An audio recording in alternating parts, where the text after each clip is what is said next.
नमस्कार दोस्तों, स्वागत है आप सभी का हमारे इस यूट्यूब चैनल जीके ट्रिक पे। आज के वीडियो में हम मिनरल न्यूट्रिशन जो है आपका चैप्टर करेंगे। क्लास 11th का बायोलॉजी का ये चैप्टर 12 है एनसीईआरटी का। पहले एनसीईआरटी की बुक पढ़िए और उसके बाद इन क्वेश्चंस को सॉल्व करने की कोशिश कीजिएगा। प्लांट फिजियोलॉजी का ये हमारा जो है पार्ट चला हुआ है, 60th पार्ट हमारा है बायोलॉजी एमसीक्यूज़ का। इससे पहले 59 जो लेक्चर्स है आपने नहीं देखे तो आप ऊपर आई बटन में देखिएगा, वहाँ पर मैंने आपको जो है ह्यूमन फिजियोलॉजी करवा दी है, ठीक है। और आपको प्लांट किंगडम, लिविंग वर्ल्ड और आपको जो है प्लांट टिश्यूज़ के बारे में मैंने आपको वहाँ पर करवा दिया है, ठीक है। तो ये प्लांट फिजियोलॉजी चली हुई है हमारी। इन सभी एग्जाम्स के लिए ये क्वेश्चन जो है अनिवार्य रहेंगे।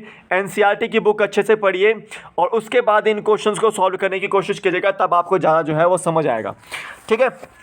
मेरा नाम है शिवम शर्मा। तो सबसे पहले देखिए, जीके ट्रिक ऐप को डाउनलोड कीजिए, लिंक उसका डिस्क्रिप्शन बॉक्स में है, आप वहाँ से डाउनलोड कर सकते हैं। बायोलॉजी का बैच मेरे द्वारा चलाया जा रहा है, ठीक है। लाइव सेशन शाम को 3 बजे चलता है मेरा, तो आप उस टाइम में जुड़ेगा। और रिकॉर्डेड लेक्चर्स लेना चाहता है तो आप जो है स्टोर सेक्शन में रिकॉर्डेड लेक्चर्स ले सकते हैं, ठीक है। आप ये जो है जरूर जो है एनरोल कर लीजिएगा इस बैच में। कोड है B2QFI जो है वो कोड है इसका, ठीक है। तो अब देखिए first question, the technique of growing plants in a nutrient solution without soil. देखो यहाँ पर क्या है कि सॉइल लेस कल्चर बोला गया है। सॉइल लेस कल्चर उसको क्या बोलेंगे, जब आप किसी न्यूट्रिएंट मीडियम में विदाउट सॉइल जो है प्लांट को ग्रो करेंगे, उस कंडीशन को क्या बोलते हैं आप? हाइड्रोपोनिक्स बोलते हैं। क्या बोलते हैं? हाइड्रोपोनिक्स बोलते हैं। या तो यहाँ पर वाटर में जो है आपका जो है प्लांट उगाया जाएगा और वाटर के साथ साथ यहाँ पर कुछ आपके एलिमेंट्स वगैरह डाले जाएंगे, कुछ न्यूट्रिएंट्स वगैरह डाले जाएंगे, लेकिन वहाँ पर सॉइल जो है यूज़ नहीं करी जाती। तो ये देखो टेक्निक का नाम क्या है उसका, जिसमें हम प्लांट्स को ग्रो करते हैं न्यूट्रिएंट सॉल्यूशन में विदाउट सॉइल, वो है आपकी हाइड्रोपोनिक्स। बी ऑप्शन बिल्कुल इसका राइट आंसर है। अब देखिए मिनरल्स की बात करते हैं। तो मिनरल्स आपके जो आप इनटेक करते हो न्यूट्रिशन के लिए, आप अपनी बॉडी को जो है तंदुरुस्त रखने के लिए जो इनटेक करते हो, वो आपका सारा का सारा क्या है? वो मिनरल्स ही हैं आपके, ठीक है। अब देखो उसमें मैक्रोमोलिक्यूल्स कौन से होते हैं। जैसे आपका कार्बोहाइड्रेट है, वो आपका बड़ा मॉलिक्यूल है, मैक्रोमोलिक्यूल है। प्रोटीन्स हैं, ठीक है, और फैट्स हैं, ठीक है, ये आपके जो है वो मैक्रोमोलिक्यूल है। और वाटर एंड मिनरल्स जो है ये भी आपके मैक्रोमोलिक्यूल हैं, जो आपके ग्रोथ एंड डेवलपमेंट को जो है मेंटेन करके रखते हैं, ठीक है। ये आपको याद रखना है। सिमेट्री आपने सुना होगा। प्लांट्स की अगर मैं बात करूं तो प्लांट्स में आपको रेडियल सिमेट्री देखने को मिलती है और बायलैटरल सिमेट्री देखने को मिलती है, ठीक है। तो देखो रेडियल सिमेट्री आपको, जैसे आपका एक्टिनोमॉर्फिक कंडीशन होती है वहाँ पर आपको रेडियल सिमेट्री देखने को मिलेगी, और बायलैटरल सिमेट्री जो जाइगोमॉर्फिक कंडीशन होती है वहाँ पर आपको बायलैटरल सिमेट्री देखने को मिलती है, ठीक है। ये आपको याद रखना है। अगर एनिमल्स की बात करूँ तो कुछ ऐसे होते हैं जो एसिमेट्रिक होते हैं, कुछ ऐसे होते हैं जो आपके रेडियली सिमेट्रिकल होते हैं, कुछ ऐसे होते हैं जो आपके बायलैटरल सिमेट्री होती है। तो जितने भी असिमेट्रिक होते हैं वो आपका स्पंजेस होते हैं, लेकिन कुछ एक्सेप्शंस रहती हैं यहाँ पे, कि जैसे साइकोन होता है स्पंज में, आपका ल्यूकोसोलेनिया होता है, वो आपके क्या होते हैं, वो रेडियली सिमेट्रिकल होते हैं। कैसे होते हैं? रेडियली सिमेट्रिकल होते हैं, ठीक है। अकाइनोडर्म्स का जो अडल्ट होता है वो आपका रेडियली सिमेट्रिकल होता है, और अकाइनोडर्म्स का जो लार्वा होता है वो आपका बायलैटरल जो है वो सिमेट्रिकल रहता है। इसके बारे में आपको याद रखना है। तो यहाँ पे बी ऑप्शन बिल्कुल इसका राइट आंसर है। देखो जर्म लेयर्स कौन सी होती है? डिप्लोब्लास्टिक और ट्रिप्लोब्लास्टिक का नाम सुना होगा आपने। ये आपकी एम्ब्रॉयनिक लेयर्स हैं। जब आपका गैस्ट्रुलेशन होती है, गैस्ट्रुला का फॉर्मेशन होता है, तब ये जो है वो आपको डेवलप देखने को मिलती है, ठीक है। ये आपको याद रखना है। तो जर्म लेयर्स आपके डिप्लोब्लास्टिक और ट्रिप्लोब्लास्टिक होती है। डिप्लोब्लास्टिक में आपको मीजोग्लिया देखने को मिलेगा, अनडिफरेंशिएटेड लेयर मीजोग्लिया, और ट्रिप्लोब्लास्टिक में आपको मीजोडर्म आपको देखने को मिलता है। ये आपको याद रखना है। नेक्स्ट हो जाते हैं, which one of the following is a micronutrient. इनमें से कौन सा जो है वो माइक्रोन्यूट्रिएंट है? देखो हमारे पास बहुत सारे ऐसे एलिमेंट्स हैं जो मैक्रोन्यूट्रिएंट के रूप में भी काम करते हैं और माइक्रोन्यूट्रिएंट के रूप में भी काम करते हैं। सबसे पहले देखिए 17 इसेंशियल एलिमेंट्स हैं। 17 इसेंशियल एलिमेंट्स हैं, ठीक है। उनके अलावा 4 हमारे पास बेनिफिशियल एलिमेंट्स हैं। कौन कौन से बेनिफिशियल एलिमेंट्स है, 4 जो है हमारे पास बेनिफिशियल एलिमेंट्स है, सोडियम, सिलिकॉन, कोबाल्ट और सेलेनियम। ठीक है, सोडियम, सिलिकॉन, कोबाल्ट और सेलेनियम जो है आपके ये 4 बेनिफिशियल एलिमेंट्स हैं। ठीक है, अब देखिए माइक्रो न्यूट्रिएंट कौन से हैं। ये चारों जो है वो माइक्रो न्यूट्रिएंट है, इसकी जो मात्रा होती है किसी भी प्लांट में वो ज़्यादा रहती है। तो देखो ये माइक्रो न्यूट्रिएंट है, आयरन होता है, ठीक है, माइक्रो न्यूट्रिएंट, मैग्नीज होता है, कॉपर होता है, आपका मोलिब्डेनम होता है, जिंक होता है, बोरोन होता है, क्लोरीन होता है और निकल होता है। ये सब आपके माइक्रो न्यूट्रिएंट है। ठीक है, तो यहाँ पर जो है डी ऑप्शन भी इसका बिल्कुल राइट आंसर है। अब सल्फर, पोटेशियम, कैल्शियम ये आपके मैक्रो न्यूट्रिएंट थे। साथ ही साथ जैसे आपका कार्बन होता है, हाइड्रोजन होता है, ऑक्सीजन होता है, नाइट्रोजन होता है, फॉस्फोरस है, ठीक है, सल्फर है, पोटेशियम आ गया और कैल्शियम आ गया, ये और मैग्नीशियम आ गया, ये सब क्या है आपके, ये मैक्रो न्यूट्रिएंट होते हैं। ये आपको याद रखना है। तो डी ऑप्शन इसका बिल्कुल राइट आंसर है कि आयरन जो है वो माइक्रो न्यूट्रिएंट है। नेक्स्ट क्वेश्चन देते हैं, which of the following is a beneficial element required by plants. तो देखो मैंने आपको 4 बेनिफिशियल एलिमेंट्स बताया आपको। से पहला बताया सोडियम, सॉल्ट वगैरह बनाने में यूज़ किया जाता है, सिलिकॉन, कोबाल्ट और सेलेनियम, ये चारों जो हैं हमारे बेनिफिशियल एलिमेंट्स है। तो सोडियम भी यहाँ दिया है, सिलिकॉन भी दिया है, कोबाल्ट भी दिया है, तो डी ऑप्शन इसका बिल्कुल राइट आंसर है। अब सेलेनियम जो है वो आपको जितनी भी रेडियो एक्टिव जो जगहें होती है जैसे न्यूक्लियर साइट्स वगैरह होती है वहाँ पर आपको सेलेनियम देखने को मिलता है। ठीक है, ये आपको याद रखना है। नेक्स्ट हो जाता है, which of the following essential elements are the components of biomolecule. इनमें से कौन सा जो है इसेंशियल एलिमेंट जो है वो कंपोनेंट है बायोमोलिक्यूल का। तो देखिए बायोमोलिक्यूल्स कैसे, मतलब जैसे आपका कार्बोहाइड्रेट्स हो गया, प्रोटीन्स वगैरह हो गया, ठीक है, फैट्स वगैरह हो गए, वहाँ पर कौन से एलिमेंट्स देखने को मिलते हैं, वो आपके बायोमोलिक्यूल्स ही होते हैं सारे के सारे। तो कौन कौन से एलिमेंट देखने को मिलेगा, कार्बन देखने को मिलेगा, हाइड्रोजन देखने को मिलेगा, ऑक्सीजन देखने को मिलेगा और नाइट्रोजन देखने को मिलेगा।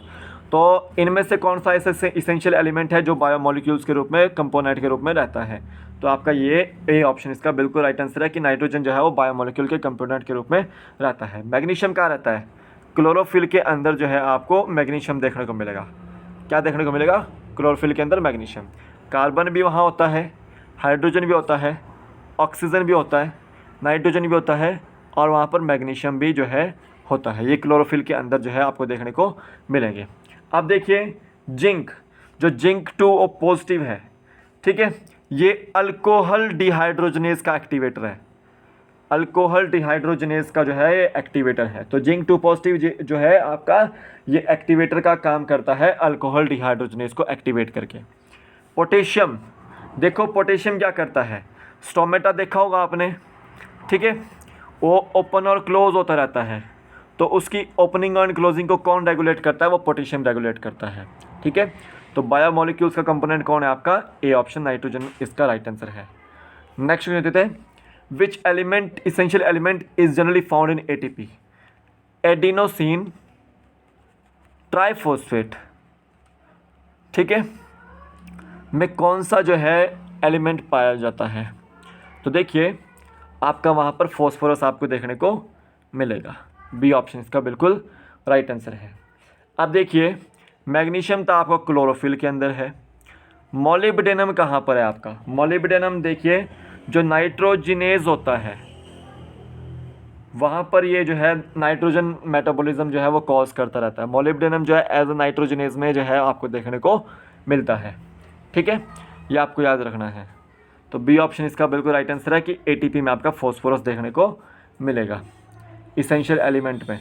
और एटीपी क्या है, एक तरह से एनर्जी रिलेटेड जो है ये केमिकल कंपाउंड है, और जो क्लोरोफिल है वो भी आपका जो है एनर्जी रिलेटिंग जो है वो क्लोरोफिल कंपाउंड है प्लांट्स में। नेक्स्ट क्वेश्चन देते हैं, which is the only metal found in chlorophyll. Chlorophyll में कौन सा मेटल प्रेजेंट रहता है। देखो कार्बन, हाइड्रोजन, ऑक्सीजन और नाइट्रोजन। कार्बन और हाइड्रोजन और ऑक्सीजन जो है और कार्बन जो है आपका वो नॉन मेटल है, ऑक्सीजन भी नॉन मेटल है, नाइट्रोजन भी नॉन मेटल है। मैग्नीशियम एक ऐसा मेटल है जो आपको क्लोरोफिल में देखने को मिलता है। हाइड्रोजन जो है वो एक तरह से हाइड्राइड के फॉर्मेट में भी रहता है, अगर वो हाइड्राइड की फॉर्मेट में है तो वो नॉन मेटल कहलाएगा, अगर वो हाइड्रोजन के फॉर्मेट में तो वो मेटल कहलाएगा। तो यहाँ पर याद रखना है कि मैग्नीशियम जो है मेटल है आपका क्लोरोफिल में प्रेजेंट रहता है। तो डी ऑप्शन इसका बिल्कुल राइट आंसर है। नेक्स्ट क्वेश्चन देते हैं, which of the following element plays an important role in opening and closing of stomata. इसमें opening and closing of stomata में कौन जो है इंपॉर्टेंट रोल प्ले करता है? तो मैंने पहले बताया आपको पोटेशियम जो है वहाँ पर रोल प्ले करता है। ठीक है, प्रोटीन सिंथेसिस में भी कौन का मदद करता है? पोटेशियम ही मदद करता है।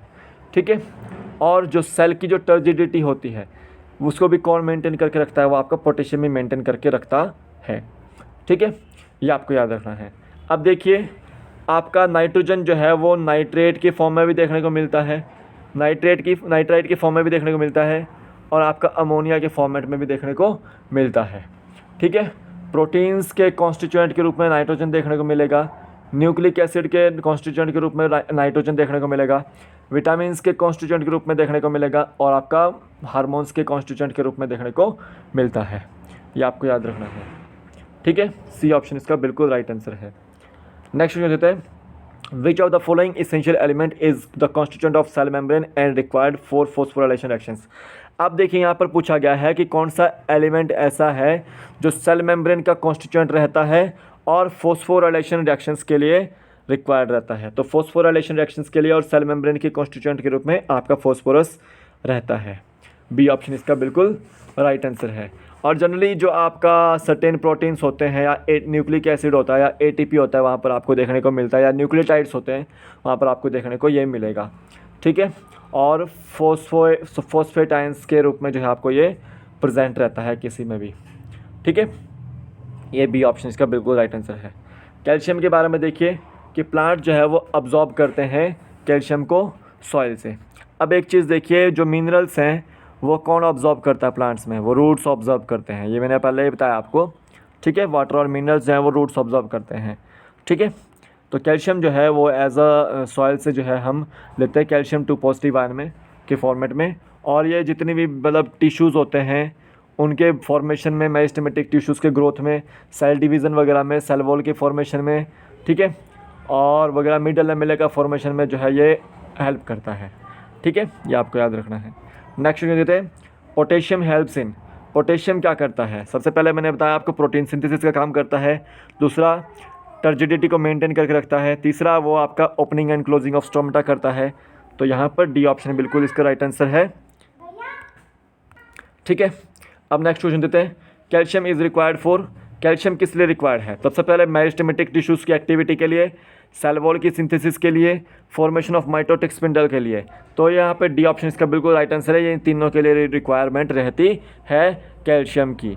ठीक है, तो ये थे टॉप 10 क्वेश्चंस। अगर आपको कोई चीज़ समझ ना आई हो तो आई होप जो है आपको ये सारा समझ आ गया हो। अगर कोई भी चीज़ आपको समझ नहीं आई हो तो कमेंट सेक्शन में पूछेगा। ठीक है, बैच में एनरोल कर लीजिएगा। B2QFI कोड यूज़ करना, B2QFI कोड आपने यूज़ करना है। 60 लेक्चर्स हमारे हो चुके हैं। ठीक है, तो अभी के लिए फ़िलहाल लेता है, फिर मिलूंगा एक नए वीडियो के साथ। तब तक के लिए जय हिंद, जय भारत, आपका दिन शुभ हो। जय हिंद।